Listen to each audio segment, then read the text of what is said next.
మణిపూర్లో నదులు పొంగి ప్రవహించడం, కరకట్టలు తెగిపోవడం వల్ల 19,000 మందికి పైగా ప్రజలు ప్రభావితమయ్యారని అధికారులు తెలిపారు. గత 4 రోజులుగా ఎడతెరిపి లేకుండా కురుస్తున్న వర్షాల కారణంగా సంభవించిన వరదల కారణంగా 3,365 ఇళ్లు దెబ్బతిన్నాయని, 19,811 మంది ప్రజలు ప్రభావితమయ్యారు. ప్రజల కష్టాలను తగ్గించడానికి ఇంఫాల్ తూర్పు జిల్లాలో 31 సహాయక శిబిరాలను తెరిచారు. ఇంఫాల్ తూర్పు జిల్లాలోని హింగాంగ్, వాంగ్కేయ్, కురై అసెంబ్లీ నియోజకవర్గాలు సేనాపతి జిల్లాతో పాటు తీవ్రంగా ప్రభావితమయ్యాయి. గత 4 రోజుల్లో రాష్ట్రంలోని వివిధ ప్రాంతాల్లో 47 కొండ చర్యలు విరిగిపడిన సంఘటనలు కూడా నమోదయ్యాయి.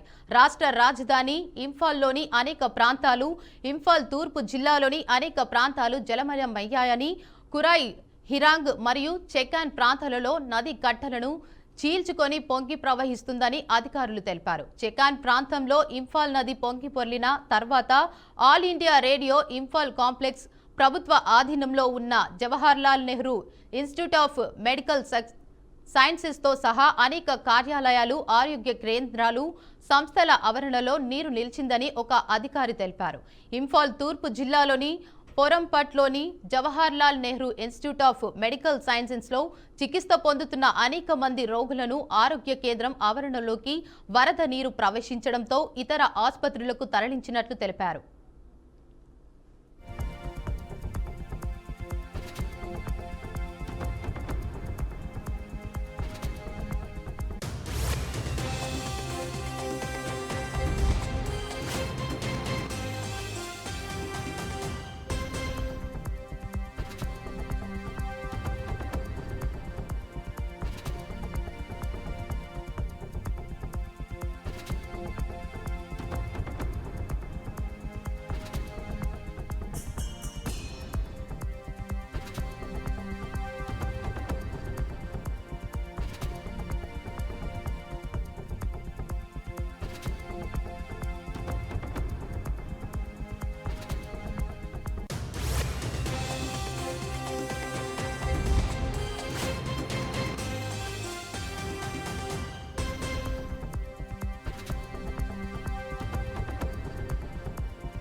ఏపీలో కూటమి ప్రభుత్వం అధికారంలోకి రాగానే అమరావతి రాజధాని పనుల్ని శరవేగంగా చేపట్టేందుకు పావులు కదులుతున్నాయి.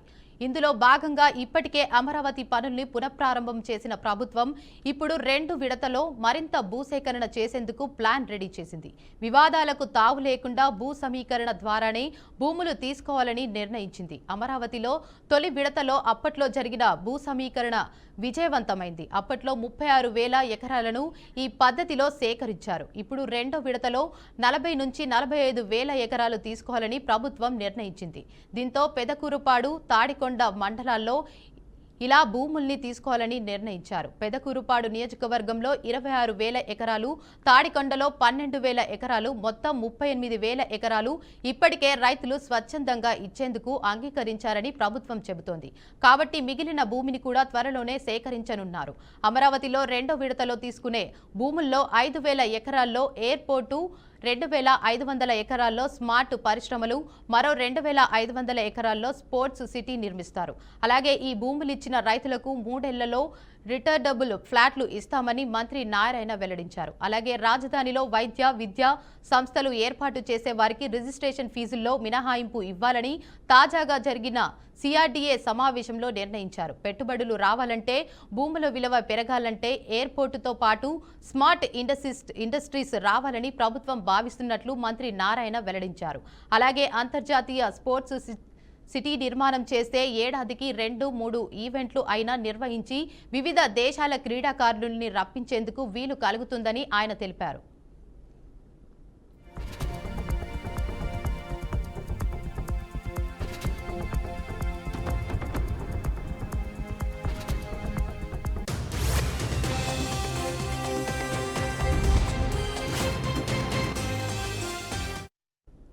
దీనిపై మరింత సమాచారాన్ని మా ప్రతినిధి వాసుబాబు అందిస్తారు. వాసుబాబు.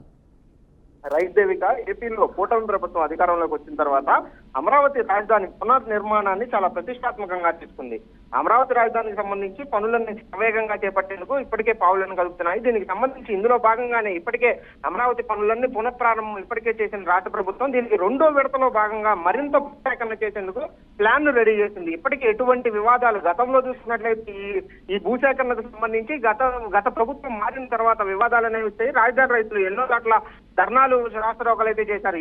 ఈసారి ఎటువంటి వాటికి తావు అనేది లేకుండా భూ సమీకరణ ద్వారానే భూములు తీసుకోవాలని ఇప్పటికే రాష్ట్ర ప్రభుత్వం అయితే నిర్ణయం తీసుకున్నట్లుగా తెలుస్తుంది. దీనికి సంబంధించి గతంలో కూడా తొలి విడతలో జరిగిన భూసేకరణకి విజయవంతంగా దాని విధంగానే ఈ నేపథ్యంలో అప్పట్లో చేసిన 36,000 ఎకరాలను ఇదే పద్ధతిలో సేకరించారు. కాబట్టి ఇప్పుడు ఇదే విడతలో 40 నుంచి 45,000 ఎకరాలు రైతుల వద్ద నుంచి భూ సమీకరణ చేసి వాళ్ళ దగ్గర నుంచి తీసుకోవాలని అయితే ఇప్పటికీ రాష్ట్ర ప్రభుత్వం నిర్ణయం తీసుకుంది. దీనికి సంబంధించి అటు పెద్దగడపాటు కానీ ఇటు తాడికొండ మండలాల్లో ఇలా మొత్తం ఈ 2 మండలాలకు సంబంధించి రాజధాని రైతు ఎన్ని ఉన్నాయో వాళ్ళందరి దగ్గర నుంచి వాటిని సంబంధించి తీసుకోవాలని నిర్ణయం అయితే తీసుకున్న నేపథ్యంలోనే మిగిలిన వాటిని అమరావతిలో 2వ విడతలో 5,000 ఎకరాలకి తీసుకున్న 45,000 ఎకరాల నుంచి ఒక 5,000 ఎకరాలు మాత్రం ఎయిర్పోర్ట్ కేటాయించి మిగిలిన 2,500 ఎకరాల్లో స్మార్ట్ సిటీని అయితే నిర్మించడానికి మంత్రి నారాయణ ఇప్పటికే గతంలో చేసినట్లుగానే ఇప్పటికైతే ప్రకటించారు. Devika. Right, thank you Vasubabu.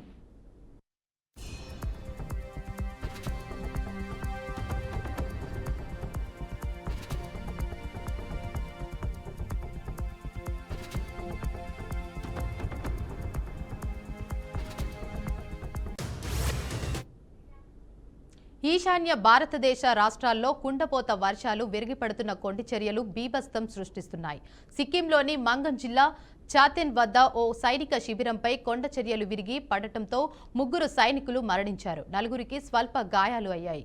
ఆదివారం రాత్రి చోటు చేసుకున్న ఈ ఘటనలో మరో 6 సైనికులు గల్లంతయ్యారని రక్షణ శాఖ అధికారి సోమవారం తెలిపారు. మరణించిన సైనిక సిబ్బందిని హవల్దార్ లఖ్విందర్ సింగ్, లయన్స్ నాయక్ మునీష్ ఠాకూర్, పోటర్ అభిషేక్ లఖాడాగా గుర్తించారు. వరదలు, కొండ చర్యలు కారణంగా సిక్కింలో వేర్వేరు చోట్ల చిక్కుకున్న 100 మందికి పైగా పర్యాటకులను సురక్షిత ప్రాంతాలకు తరలించినట్లు అధికారులు వెల్లడించారు.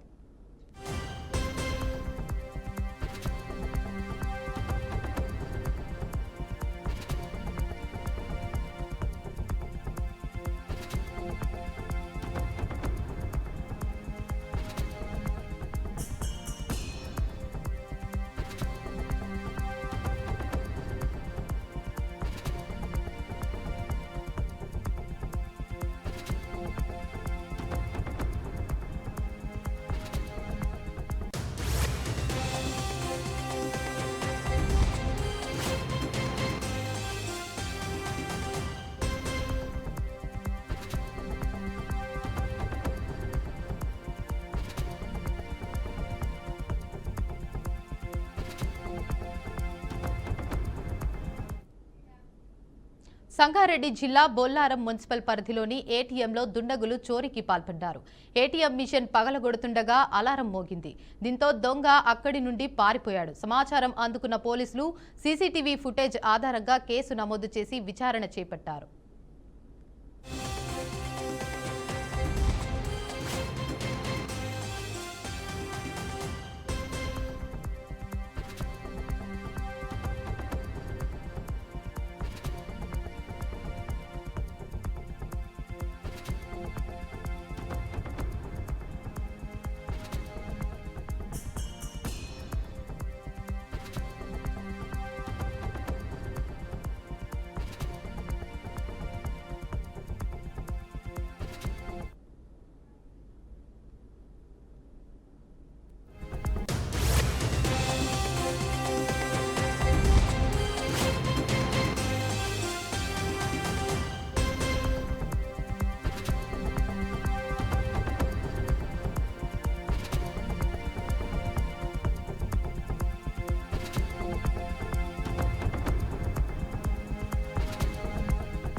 అమెరికాలో యూదులపై మరో దాడి జరిగింది. ఇటీవల రాజధాని వాషింగ్టన్లో ఇద్దరు ఇజ్రాయోలీ దౌత్యవేత్తల హత్య ఘటన మరవక ముందే కొలరాడోలోని బోల్టర్ కౌంటీలో మరో దారుణం చోటు చేసుకుంది. హమాస్ చెరలోని బందీలకు సంఘీభావం తెలుపుతున్న యూదులపై ఓ వ్యక్తి మండే స్వభావం ఉన్న ద్రవారాలతో నింపిన సీసాలను విసిరాడు. ఈ ఘటనలో 8 మంది గాయాలయ్యాయి.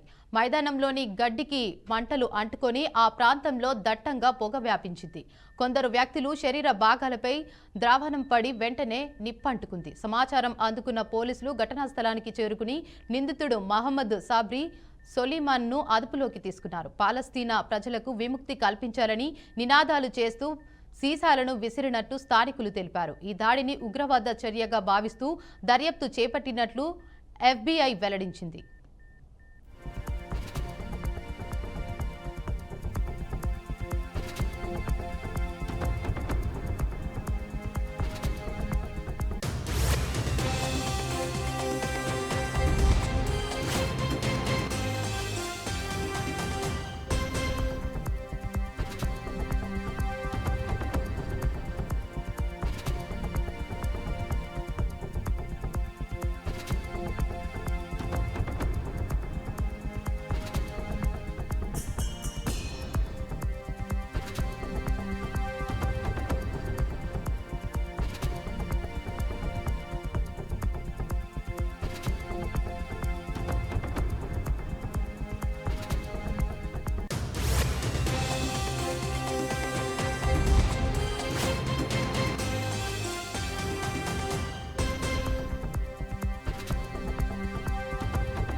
బ్రేకింగ్ న్యూస్ చూస్తున్నాం. అమెరికాలో యూదులపై మరో దాడి జరిగింది. ఇటీవల రాజధాని వాషింగ్టన్లో ఇద్దరు ఇజ్రాయోలీ దౌత్యవేత్తల హత్య ఘటన మరవక ముందే కొలరాడోలోని బోల్టర్ కౌంటీలో మరో దారుణం చోటు చేసుకుంది. హమాస్ చెరలోని బందీలకు సంఘీభావం తెలుపుతున్న యూదులపై ఓ వ్యక్తి మండే స్వభావం ఉన్న ద్రవాణాలతో నింపిన సీసాలను విసిరాడు. ఈ ఘటనలో 8 మందికి గాయాలయ్యాయి. మైదానంలోకి గడ్డిని మంటలు అంటుకొని ఆ ప్రాంతంలో దట్టంగా పొగ వ్యాపించింది. కొందరు వ్యక్తుల శరీర భాగాలపై ద్రావణం పడి వెంటనే నిప్పంటుకుంది. సమాచారం అందుకున్న పోలీసులు ఘటనా స్థలానికి చేరుకుని నిందితుడు మహమ్మద్ సాబ్రీ సొలీమాన్ను అదుపులోకి తీసుకున్నారు. పాలస్తీనా ప్రజలకు విముక్తి కల్పించాలని నినాదాలు చేస్తూ సీసాలను విసిరినట్టు స్థానికులు తెలిపారు. ఈ దాడిని ఉగ్రవాద చర్యగా భావిస్తూ దర్యాప్తు చేపట్టినట్లు FBI వెల్లడించింది.